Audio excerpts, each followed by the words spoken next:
You're listening to Skeptoid. I'm Brian Dunning from Skeptoid.com. Draining the Baghdad Battery. There's long been a tendency among alternative historians to think that, for some reason, technology has actually been going backwards throughout history, that whatever we know now, the ancients knew better. One of the figureheads of this school of thought is the Baghdad Battery, a clay pot from Iraq that some believe was used as a battery, and thus the ancient people were actually centuries ahead of their European counterparts. Today we're going to discuss not only the details of what makes this claim demonstrably true or false, but also the larger phenomenon of broken thought processes that leads so many to embrace such beliefs as this one. Let's have a look at the actual artifact. It's a fired terracotta pot, quite small, only about 14 centimeters high and 8 centimeters across, narrow at the bottom and reaching its widest point about 2/3 of the way up. The opening at the top is 3 centimeters across, but it's also broken off at that point, so originally it was likely a bit taller. Around that broken rim are remnants of asphalt collected from tar pits, which would indicate that the jar's top had originally been sealed. Inside the jar is a hollow tube made from a thin sheet of copper rolled into a cylinder, 9.5 centimeters long and 2.5 centimeters wide, with a circular copper plate closing its bottom, sealed with asphalt. The seam along the side of the tube is soldered with lead-tin alloy. Inside the tube is an iron pin about 8 centimeters long, completely rusted. At its top is a thick asphalt plug that fits the tube, such that when you place the pin inside the tube it's sealed, with the pin running down the center of the tube and protruding about 1 centimeter beyond the top of the plug. For the entirety of its known lifetime, the Baghdad Battery was at the National Museum of Iraq in Baghdad, but it was unfortunately lost in 2003 when the museum was looted. Its status remains unknown. The artifact became known to the archaeological community in 1938. Wilhelm Koenig was an assistant at the museum, an artist by trade, working in the archaeology department. Later, he took over and became the museum's director. He published a paper in the German-language journal Research and Progress titled A Galvanic Element from the Parthian Period, with a question mark, in which he speculated that the jar could have been a simple battery used for electroplating pieces of art. The Parthian period refers to the Parthian Empire of 150 BCE to 223 CE in Khujut Rabu, just southeast of Baghdad. Unfortunately, Koenig did not give precise information about the jar's origin, but we do have a pretty good idea. It's not clear whether he obtained it from the museum's archives or from its origins at a 1936 dig in Khujut Rabu, or even whether he was personally at the dig. It's also not clear how many such jars were recovered, but the Baghdad Battery is similar to other jars from the region, and there's no special mystery about them. It has not been precisely dated, but from its context, modern archaeologists agree that it comes from sometime during the Parthian period or the following period of the Sasanian Empire. Thus, it's in the range of 1,300 to 2,200 years old, centuries before the first batteries were conceived around 1800. Also in the museum's collection are, or were, other similar copper cylinders. Many of them contain fragments of long decomposed papyrus, indicating that they were used to contain and protect scrolls. A scroll would be wrapped around a wood or iron pin, then slipped inside a copper tube for storage. Koenig did note this in his paper, citing a number of copper cylinders containing scroll fragments from other digs at other cities.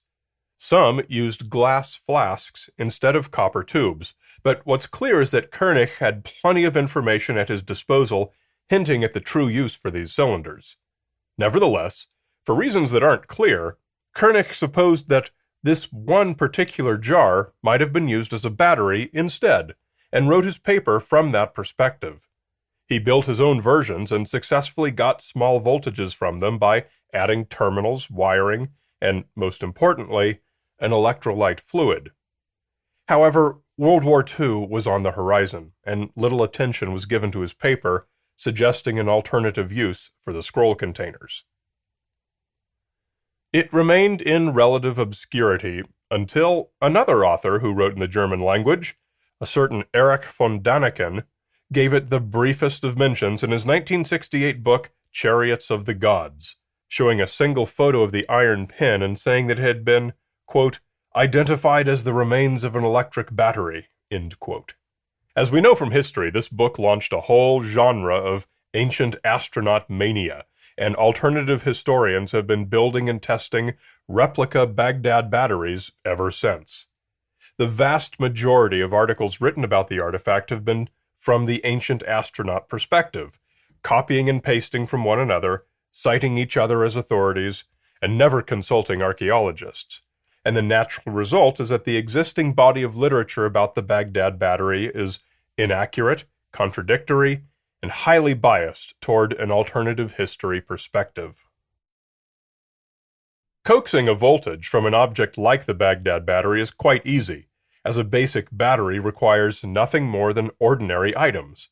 All you need are two different types of metal, and if placed in an electrolyte liquid, an electrical current will flow from one piece of metal to the other. Common acidic liquids like the juice of a citrus fruit, wine, or vinegar will do. A penny and a nickel in a bowl of vinegar will do. Even a potato with a nail and a penny jammed into it will work, as so many of us experimented in grammar school.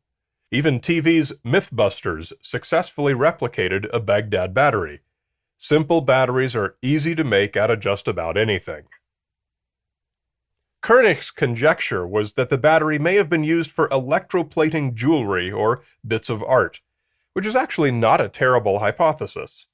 Gilding was indeed well known in the world during the Parthian period. However, we do know how they did it, and it wasn't Koenig's way. The technique in use was called mercury gilding, or fire gilding. The abbreviated description of this process is that gold or silver dissolved in mercury is applied to the object to be gilded, then heated to volatilize away the mercury, leaving the coating of precious metal on the object. Today it's trivial to verify that this was the method used on a given object, as the gilding still contains significant mercury and other chemical signatures. All gilded objects from the period use this method. None has been found to have been electroplated. Other authors have come up with other things that the battery could have been used for. One suggestion was that a battery could have been connected to a religious statue, so that when a worshiper touched it, they would receive a sparkling little shock representative of the power of the gods. Another idea is that its mild shock was used for pain relief, perhaps in an early form of electroacupuncture. However, we find that it's relatively easy to dismiss all of the possible uses Parthians may have had for a battery, because we can go back to the jar's properties and quickly determine that it's about the worst thing you could try and use for a battery. Let's look at just 3 points. 1. If it were used as a battery, it would not last very long at all, and its electrolyte would need to be replaced quite often. However, it is sealed with asphalt, a thermoplastic, which would make it prohibitively inconvenient to refill. Number 2, it lacks terminals. Batteries need a positive and a negative terminal that are accessible for connecting wires. If rigged as a battery, this one would have had the terminals under the fluid level and inaccessible beneath a seal. Number 3, no conductive wires have ever been found that would indicate the ancients had knowledge of wiring. Without wires, there was no way to get current out of the battery and to the theoretical powered device. Beyond these points, no follow-up developments or improvements to the battery have ever been found, which means that if it was indeed a battery, it was totally isolated from any context within the archaeological and historical records, which isn't the way history works. History has no examples of revolutionary inventions being suddenly discarded and struck from the records and from all usage. However, all these nitpicks about its unsuitability for use as a battery aren't even the main argument against the Baghdad battery. The best reason to regard it, as archaeologists do, as a scroll jar, is that there is no reason to think of it as anything else. Just about anything can be repurposed. You can turn a flower pot upside down and wear it as a helmet. You can drink out of a shoe. You can fill a coconut with circuitry and turn it into a radio. The fact that something can be used as something else does not mean that it was ever intended that way. Writing in Skeptical Inquirer magazine in 1996, chemist and museum conservator Gerhard Eggert wrote, "As is always the case in experimental archaeology, successful experiments alone can show only a supposed ancient technique to be possible, but never its application. For instance, Thor Heyerdahl only showed with his Ra voyage that in principle it is possible to cross the Atlantic in an Egyptian boat. But to accept the claim that the Egyptians really did so, one would need archaeological evidence from America." And no such evidence exists. Thus, Heyerdahl's voyage, while it made a great cover for National Geographic, did not persuade historians to upend the history of the Americas, just as the proof that people can make batteries out of ancient scroll containers did not persuade historians to overturn the history of science.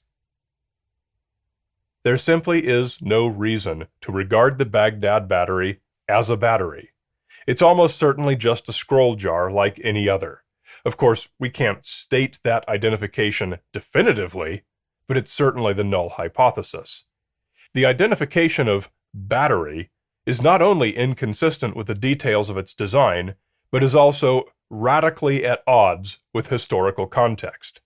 Consider all the many archaeological artifacts from all cultures, all time periods, all parts of the world, everything from armor to art, from machines to medicine, millions of objects of unfathomable descriptions.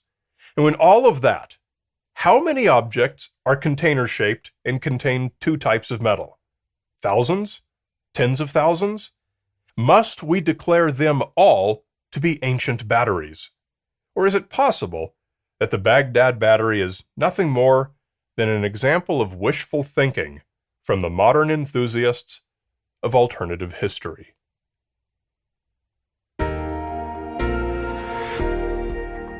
Have you seen both Here Be Dragons and Principles of Curiosity?